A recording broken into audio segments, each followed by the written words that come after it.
What's good, yo? I'm Hawk Von Dame. I'm your host, the Chin Checkers. This is what we're gonna call, unscheduled Sundays. We're gonna be all over the place. My partner in crime, work is on vacation, so I'm gonna be everywhere with it. I'm gonna try to stay on track, but I'm gonna be all over the place because, truthfully, I'm not as technical as my man Work. My man Work is fucking on point with all his technical stuff, and I like it.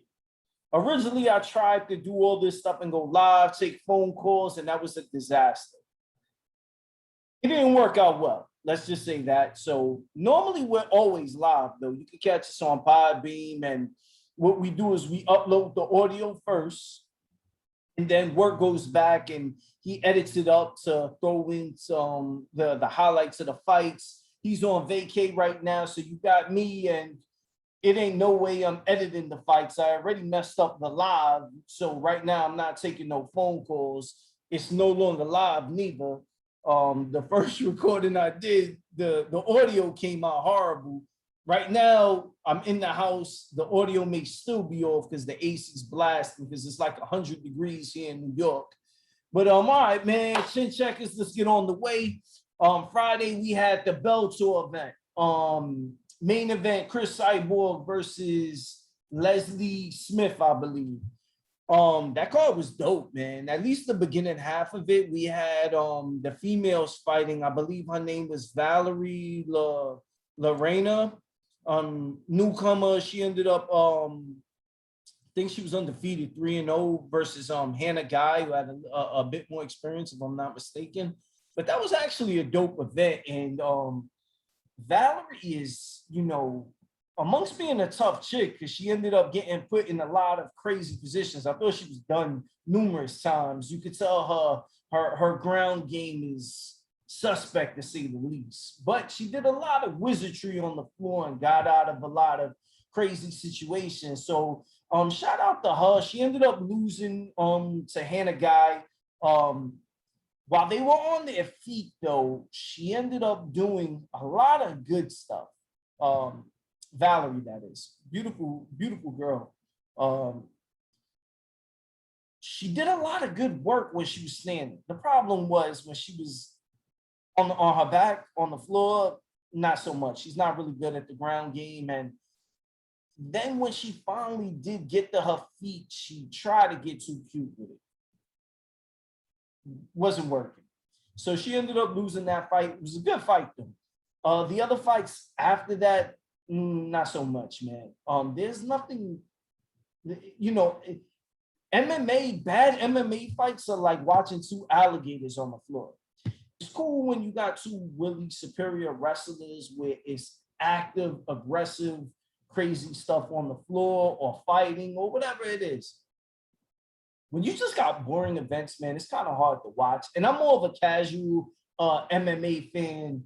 I'm not gonna pretend like I'm too hardcore of a MMA lover. I love the fight game. I love anything, man. But the boring MMA is kind of difficult to watch. So Friday, man, the Bellator event was dope. We had Chris Cyborg versus Smith. That fight, man. I called Chris Cyborg. I called it. Chris Cyborg easily going to win, but I thought she would win by a second round knockout. She did clip her and hurt her in the second round, making me look like a genius, but she didn't close the show there. And she ended up dragging the fight, man. She dragged the fight way beyond what it should have been. The commentators were making it seem like it was her improvement on her game, her all-around game. Stop it. Stop it. No. While Smith was an extremely tough opponent, man, you got to give her some credit. She wasn't firing back. She wasn't countering. It was nothing crazy coming at Chris where it looked for her to get threatened or wobbled or anything like that. So Chris Cyborg ended up winning. To me, she made it a little more boring and more dull than it needed to be. Part of what made me like her is that Tyson, where she went in there and almost decapitated the competition. This fight didn't White showed a little bit of it, but she didn't really close the show earlier or the way I wanted. I think she ended up getting the knockout in the fifth, right before the bell. I can't really remember. It was really late, and it started to get on that boring side. To me, I don't mind a masterful performance, but when it becomes too dominant and you're not trying to close the show, I'm not a fan. Which kind of leads me to the Jose Zepeda and Lundy fight that was the undercard of the Taylor Ramirez fight. Zepeda won unanimous blowout. I felt it was a robbery. I felt it was one of the biggest robberies ever. They robbed me of 30 minutes of watching the Brooklyn Nets game because that was a complete shit show. It was so boring, man. Zepeda, I think that's his name. I think I'm Jose. I'm sure I'm butchering your last name, but man, you went from being fight of the year candidate, or you did. I don't know if you did get it or not, but you had a fight of the year fight prior, and then came in and fought one of the most lackluster performances. While you did dominate, at some point you gotta start taking advantage and putting on star power performances. Kind of what I was suggesting with Chris Cyborg. You the same thing. When you start getting to that top tier, man, and people want to come out, they don't want to just see you win. It's about you performing. You got to go out there and get that W, but you got to get it in a certain fashion, man. So that Zepeda Lundy fight, disappointment. So I wasn't really impressed with the undercard of the Taylor and Ramirez, but let's get to the main event. Let's get to Taylor Ramirez. So for that fight, I posted it. I was going for, I really didn't have a dog in the race, but just my prediction. I predicted that Taylor would win unanimous decision. Check the Twitter. Hawk Von Dane. Catch us also on Chin Checkers. Chin Checkers Pod, I believe, is the tag on Twitter. But the Taylor Ramirez fight, I felt going into the fight that Taylor was slightly the better boxer. I felt that he was able to catch punches and counter. And I felt that Taylor Ramirez was a bit wide in his punches. The funny thing was, during the fight, he wasn't really that wide. So he did make adjustments prior to his other fights. And I want to give him credit for that, because Ramirez came to fight, man. At least the first couple rounds, it looked like I was going to be completely wrong and I didn't know what the hell I was talking about. And Ramirez was on top of him. And Taylor looked gun-shy. It looked like he got hurt somewhere. I'm not sure where the punch was, but it did look like he got bothered, or he was bothered by the power or the temperament or the pressure that Ramirez was putting him on. The moment the fight changed was when he ended up doing exactly what I thought he would be able to do, which was it was a counter. He ended up catching the punch or slipped the punch and counter and dropped Ramirez. From that point on, the fight started to shift, and Taylor started to take more control of the fight. Entertaining fight all around, man. I want to give him credit because two guys coming to unify, make history. It was a good fight. I just felt both of them really didn't close the show. Ramirez looked a little too hurt and too bothered. Towards the later rounds, he didn't have much snap in his punch, and that could be because Taylor made him not have the snap in his punch. So credit to the Irishman, and the scorecards were pretty close. I think they were 111 to 114.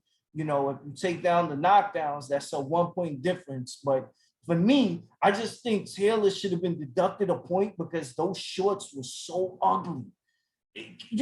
Come on, man. I don't know who styled you. Those shorts were hideous. I'm not sure if it's an Irish, Scottish. I don't know, man. I ain't trying to be offensive to you guys, but those shorts were pretty ugly. But yeah, man. So Taylor ended up coming away with the victory. Probably next, Josue Vargas was talking real tough on his Instagram, so maybe he jumps in there. I believe he's a New Yorker. He's from this city, so let's see him get in there with Josh Taylor. But Josh Taylor, man, he impressed me, man. He definitely impressed me with his power, his skill. Went after it. I didn't like the way he closed the show, but definitely a lot of credit towards him. So prior to that, man, we had some big news. We had the Pacquiao and Spence fight. It's official. It's also official that someone needs to text Terrence Crawford, make sure he's okay, and he's on suicide watch right now. Make sure to check in with him if you know him, guys, because that's hurtful, man. To be wanting a big fight with Earl Spence, that doesn't come through, and then you're sitting around waiting, then the Pacquiao stuff happens, and that fight just doesn't materialize and falls apart. That's got to be heartbreaking. He misses out on a payday with Pac-Man. I also would have given Pac-Man a little more of a better edge against Crawford, just because Crawford's a bit more chinier. But then Earl Spence, man, Earl Spence still looks good after his fight with Danny after the accident. It doesn't look like he lost too much after that, man. So I do think that while Pac-Man actually favors more of a better chance against Earl Spence, I give Earl Spence a lot more of the size advantage, a lot more pop. It's crazy. I don't even know when's the last time we've seen two southpaws fight each other. But that's going to be real interesting. I want to give the edge early Pac-Man, early. But I think age is going to show up after around the 5th, 6th round. Size is going to become a factor. And I think that Earl Spence, he isn't going to win by knockout, but I do think he'll start to take command of the fight, leading towards the later portion of the fight. So I got Earl Spence winning a decision, maybe narrow split decision, somewhere around there. But I think Spence should win this one. Pac-Man's a legend, and he showed he still had a lot of fight when he got in there with Keith Thurman. So, my boy Ty also talked about all this stuff prior that it actually happened. So I want to give a shout out to Work, man. Also, Work last week talked about Tyson Fury and AJ when the announcement got made. Shout out to Work. Work was like, I'm going to sit back and I'm going to wait to see what happens. And, look what happened. After the arbitration, they ruled in Wilder's favor and the fight fell apart. So, my boy Work is starting to look like a fortune teller. So now we got AJ's going to fight Yusuf, which I think that's going to be a shit show. But we'll get back to that in a couple. We got Tyson Fury rematch trilogy versus Deontay Wilder. And, my boy Work last week put up a couple videos, right? And this is also about myself. This episode started off awful. You got to know yourself. I technically know that I don't know how to mess or edit or do any of these things. I know my lane. I'm more EQ, personable, talking. I know that. I know what I'm good at, and I don't mind working to get better at other stuff. But you kind of got to know what you are, which leads me to the Wilder Tyson Fury thing. I was a little disappointed that Wilder had no adjustments going into that second fight. Now, a lot of people don't agree with me, but I had Tyson regardless of the gloves, because there's a lot of shaky shit surrounding the fight. So minus the gloves, the fake hand wraps or whatever is, there's no proof, but a lot of people, Joey Spence came out and talked about the gloves, and in Detroit, it's a lot of bullshit that goes on there. So minus the gloves, Wilder didn't do no adjustments for that second fight. I had him losing every round other than the rounds he dropped Tyson Fury. Had him losing every round. He made absolutely no adjustments to that second fight. And then after, I think it's Mark Breland. I saw a tweet of something, and I'm not sure, it's not verified, but I read the tweet and they were like that. Mark Breland, like I said, don't quote me on this. I don't know if it's him, but Mark Breland came out and said that Fury is he likes to do things a certain way. He doesn't like to adjust and work on other things. Now, how I talked about myself and being comfortable in your own zone, I understand that. You know, if getting you to the NBA, you were jumping over everyone and dunking on people. By all means, when you get to the show, you do what got you. That doesn't mean you don't work on other things that make you more well-rounded. So Mark Breland came on and said that Fury banks too much on one punches. He feels that his power, he only got to be right once. You got to be right 12 rounds. And while that does make a lot of sense, that doesn't mean you don't have to work on a lot of stuff. So now you see him working with a new trainer. He should have been doing this prior. And you were working with a good-ass trainer. Mark Breland's the man. Five-time champion, amateur champion, world champion, really good fighter. And you guys have so much similarities. I'm not sure why that fell apart. But now you're working with a new trainer. I don't remember the guy's name. Work had it in the last episode. The thing is, while you're looking good on video, it takes a while for a lot of that stuff to kick in. And I do agree with you. He's got to be perfect for 12 rounds. If you hit him, the fight's over. But you also should have taken like a pre-fight to adjust to all these new things you learned. And you should have been learning this along the way. You know, I don't know how true that Mark Breland statement was when you don't like working on that other stuff. Obviously, you're all working on it now, but I think I'm going to lean the Gypsy King again. I think it's going to be a knockout, maybe a late round knockout, maybe eighth, ninth round. But I do see Tyson Fury beating him again. The funny thing was Tyson Fury interrupted the Taylor and Ramirez thing, and he had a good breakdown of the way that fight breaks down. And he was explaining how at the elite level, it's just small percentages that work. With this, while I agree, it is small percentages. I feel like he's got more percentages working in his favor, being he's technically more sound. So I want to give a shout out to my boy Work for all that, for calling the whole AJ Tyson Fury Wilder whole situation. And now I want to switch hats real quick. Next week we got Devin Haney versus Linares. Let me not switch gears too quick, real quick.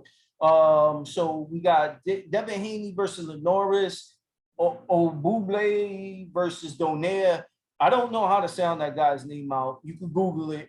He's 17-0, 12 knockouts. We got my man Nonito Donaire. He's 46-6. I'm gonna go with the old man on that one. I think Donaire, hopefully he's got a little left in the tank and he can pull out the upset. I like Donaire. I've never actually seen this other guy fight, but so I'm riding with that. And then the Haney Linares situation. Linares had a lot of trouble catching Loma. So I almost think this is going to be interesting and gauge how good Devin Haney really is. So my first initial thoughts, Haney, really good boxer, great hand speed. So I think he's going to win by decision. I hope he can actually impress more. I'm not too in love with Haney. Maybe it's just he hasn't really went out there and wowed me enough, but who am I? Who really cares? But anyway, man, that's next week, so we'll be bringing you that. My boy Work's still going to be on vacation, so I'm going to be flying solo. That's what hogs do, man, but I'm going to switch gears real quick, man. Switch gears. Oh, yeah. Oh, yeah. Let's go. Let's go. There's only one basketball team in New York that matters. That's these boys, man. Shout out to the New York Knicks for making the playoffs. Tonight's the game versus Atlanta. I believe, it's going to be a tough series, but I think we can pull it out. I actually expect us to make a lot of noise. And the crazy thing is, I saw a tweet. I'm not sure if Brooklyn's having problems selling tickets, but James Harden came out and was telling people to go buy tickets. Come on, man. This is why New York is and will always be a Knick town. This is why, man. You ain't got to tell no Knick fans to go buy tickets. We made the playoffs. We know we ain't been to the show in forever. You crazy?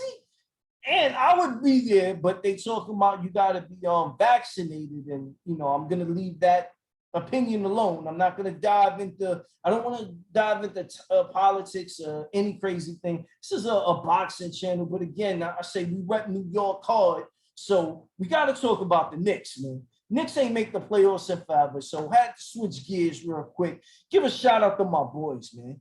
Give a shout out. RJ Barrett, first time in the playoffs. You got a bunch of rookies. Julius Randle, first time in the playoffs. And man, I got to give a lot of credit to Randle. Last year, I would have traded him for some dirty socks, but he came back and he really improved in his game. And man, he got to be the most improved player in the league. I'm not sure who else you could really put in that conversation. D Rose, ended up revitalizing his career too and playing amazing, being an incredible leader. But let's talk about RJ Barrett real quick. Prior to him getting drafted, man, I thought this kid was going to be a bust. I thought RJ Barrett was going to be a bust. And the reason I say that was because back when I was watching Duke play, I started tuning in because I thought the Knicks were going to get Zion. I'm pretty sure that broke everyone's heart when we didn't get him. But I started watching to see how Zion was. And what I started to notice was RJ Barrett was awful at shooting threes, awful at free throws, and a weak defender. Real tough player, real talented, but those were some things that stood out to me that scared me. So when he got drafted, I was super nervous. I thought he was going to be a bust. He proved me to be wrong because now he's hitting threes. His free throws have improved dramatically. Let's see how he does how he does in the playoffs, because when pressure's on your back, it's a different story. So let's see how he does with the free throws. But immediately when he got on the team, he was one of the best defenders. That kid's a stud, man. Yo, I also want to start a hashtag, man. The Broadway Bully. That should be his nickname. Not the Maple Mamba. Nah, man. You're in New York now. You're a New Yorker, man. Broadway Bully. Because whenever he got someone smaller than him, he straight takes him to the rack. They can't guard him, man. So New York's on fire right now. I can't wait till, we got like 3 more hours to go before game time starts. But I'm hyped, man. I'm ready to go. Yeah, man. So that's pretty much it, man. Chin Checkers, we are on all over. I want to apologize to any of the followers because I totally messed up the beginning half of the show. It was supposed to be live. I butchered that. I ended up recording it live, but it recorded with no volume. So yeah, that didn't work out too well. Also, we are on Blog Talk Radio. That ended up getting messed up, and I wasn't able to take calls, by myself. Well, man, I'm trying to hold down the ship. Yeah, that ain't work out too great. Know your lane. I know I ain't great with playing with all the technical stuff or editing. So yeah, this week we're not gonna have any highlights. Work got a little more seniority than me, so we're gonna be on vacation for 2 weeks. But yeah, man, check in with us. Follow us on all social medias. Please like and subscribe. Also, man, help us grow. Help us grow. Share it. Let it word of mouth. Tell your friends about us. I'm very active on Twitter, Hawkborn Dame. You can find me on IG, Twitter, TikTok, Chin Checkers. We're all over. Links are in the bio. Appreciate y'all sharing. Stay tuned. It's only gonna get better, man. Me and Work only just started doing this a couple months ago, so we're looking forward to growing and adding more stuff. So we appreciate y'all tuning in, man. Stay tuned next week. Devin Haney and Knicks victory, man. Hopefully we win this. We make a short series. You heard? Walk out, man. Appreciate y'all.